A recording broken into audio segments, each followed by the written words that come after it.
Welcome back to Beauty Marks Podcast, where we embrace marks acquired through our journey. On this week's episode, we'll be talking about rejection. My name is Elizabeth Savion, and I am the host of this podcast. Rejection is actually something that this past year I have been focusing on working on and dealing with because as I've gone through my therapy, I've realized how that has been a trigger for me throughout my upbringing to my present day. Um, Believe it or not, when it comes to rejection, I have taken two routes when it comes to that. So I can either when I feel rejected by something, I try even harder to prove to myself something as like I can kind of win the situation or win over the person or um, have it my way, in a sense. Or I use rejection as like a complete trigger for me to like completely discard or, you know, go silent when it comes to either that person or that situation, like as my self defense mechanism. So, those are things that I have figured out about myself. Rejection is something that I have struggled with deeply, growing up with friendships and in relationships or not being chosen for something when it comes to either sports or not fitting into the culture because I wasn't the race that the majority was. And so all of that to say that that is something that I've had to work through over the years. And it's now in my 20s that I have understood why I am the way that I am. So sometimes you look at someone and you don't realize, like, you look at like the highlight of their life, or you see like where they're at right now, and you don't know what they've had to work through to get to where they are at. A lot of people don't know much, or maybe if you're a new listener, about this, even this whole podcast, how it came to be. When it comes to um, this whole podcast, because I got let go from my job last year because of COVID and all of that, then it kind of pushed me to start doing things on my own. So, my business as well as this. And I have started YouTube like years ago, but I hadn't been consistent with it. And that for me was something that I felt like was a failure, because I didn't stick with it. But even when it comes to my job, I want to talk about that because I actually it was in 2017. I was actually applying. I was going to graduate from college, and I had applied to so many jobs for about 6 months.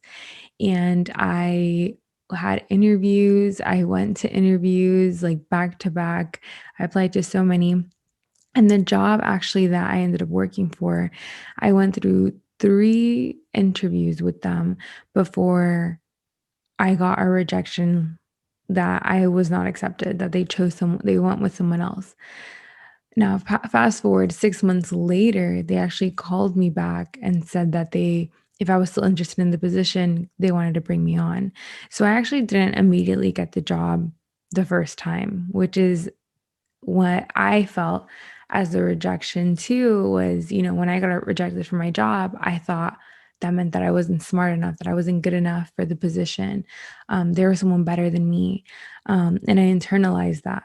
And so, even though I worked there for 2 years after that, before COVID, but that was something that I had to like work through because all of those things were little triggers. In relationships, let's talk about that. In friendships, I've actually had growing up, I've had like toxic friendships, like jealous friends, people that don't wish the best for you, that it was always a competition of like who's doing better versus like I genuinely want the best for you. I think now where I'm at right now, my friends that I have around me are because they genuinely want the best for me, and that's very rare, like, people that actually are rooting for you and want to see you win and that they don't see you as a competition because you guys are not going the same route, like, it's your own personal wins and their own personal wins, and you're happy for each other, and, it's very rare. I know for a lot of people, they struggle with that, finding good friendships that um, that you feel like they genuinely want the best for you. So when it comes to friends, for me, it was like when I was rejected by a friend, if it was either that I wanted to be part of a friend group or I thought that I was closer to someone than I was, um, or than the relationship actually was, I felt that rejection deep of like, why? Is there something wrong with me? That kind of like closed the door, like they didn't want me, they didn't invite me, all of that feels like a rejection. And sometimes you're just thinking because you've been triggered by your past experiences too. So that kind of reminds you of those situations. And then even in relationships, like dating relationships, I have been emotionally or physically cheated on by all of my relationships. So when it comes to rejection, that hits deep for me because when it comes to a loving partner, it has made me feel like I'm not good enough. I'm not loved. There's something wrong with me. It stems off that rejection of man. That was my alarm. um the rejection off of that, like, man, like there's someone better than me, so all of those things cause a lot of pain, and we experience that throughout our lives, and like after one thing after another happens, it does build up walls. It does cause us to be more skeptical about people, about situations, and kind of not hoping for the best in situations because you've seen that before, and just be guarded, And when those things happen, I have learned that rejection is not those things. It doesn't equal that you're not worthy or you're not loved or you're not good enough, you're not smart enough, whatever the case may be. It's not that at all. I really believe that, like, sometimes those are the blessings in disguise, for our lives. I feel like our direct pain will be the heart of our purpose. Like, if you have gone through disappointment, rejection, heartache, all those painful experiences of our life, that is kind of like the root um, heart of what you're going to be able to heal, what you're going to be able to help someone else walk through because you walk through that.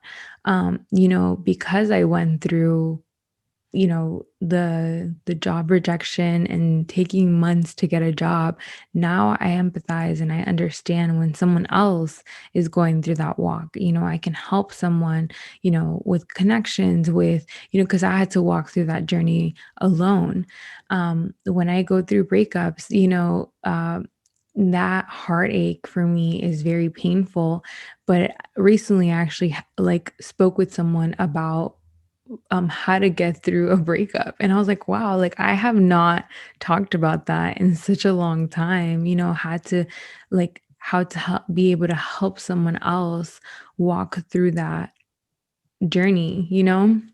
And so all those things, it kind of like just shows you, even when it comes to me growing up being a new girl, because I moved so much and being around a lot of Americans and Mexicans, and sometimes didn't feel like I fit in, and I try to change myself so much to fit into the circle.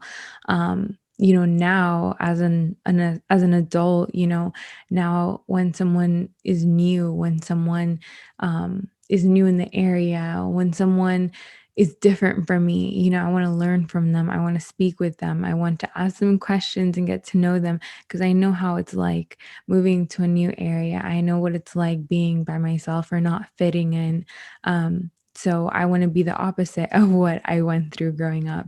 So during those times that I've had to heal and work through, I felt like God was using those seasons to let me rely on Him, and to help Him be the foundation of what I look for as like who I am as an individual. Am I good enough? Like what He says about me, which I am a daughter of God, I am loved, I am seen, I am not forsaken, He's there. And so I feel like God used those moments to show me things about myself. And so even now, when I have like those triggers, because triggers will happen, like even though you went through something and you have worked through it, like you can still have triggers about situations that you've walked through, even if it's like a painful experience. We remember emotions, so those don't go away. So even when you get triggered, and even when I have gotten triggered with like a friend that does something very similar to like what I'm used to, what I remember as like a toxic friend growing up, or when it comes to a romantic relationship, all those things, like I have learned to, like, when I have that triggered moment, to be like, Liz, like right there, like to catch myself in that moment of me kind of reliving the past, and me being like self-aware and being like, there, like that, like, God, help me to heal that, like help me to work through that, like, and then remind myself that that's not the same situation, that that's not um, trying to say anything about me. That experience is not trying to say anything about me. Things, if it's your relationships, your friendships, your job titles, your career, your bank account, your relationship status, those things don't define your life. Those things don't make you who you are. God, what God says about you makes you, and the purpose that He has for your life. Everything else, even your past, does not define you. Your past is just part of your story. And all those painful experiences that we have gone through, not letting them, you know, not letting them define the rest of your life. So, how do we not let the past define your story or to ruin what you have now? Um, I feel like you have to remember it and experience the feelings of what has happened or what those feelings have brought up, but work to heal them, work through healing them with a professional, healing them by talking about them, and remembering that everything God uses for good, all those things, you are able to then help someone else walk through that experience, because you were able to walk through that. If I didn't go through half the things that I've been through in my life, I know that I wouldn't be able to speak about a lot of things. I won't be able to relate. And I know that God has called me to be able to encourage and help other women, and so I know that things that I have experienced can help in that way. And also, trust in God's promises that He will never leave you, that He uses all things for good, that He is the one that heals us. He's the one that makes us whole, that He wants the best for us, that He has the best in store for us. Um, and that, He walks with you through the valleys. And most importantly, to tell your story. I think that how we don't let our past, either rejections, pains, hurts, define our life, is by talking about it. Because once we talk about it, we are set free from it. We are being like, that has no stronghold towards our life, So I know everyone has a story, and I continuously talk about that.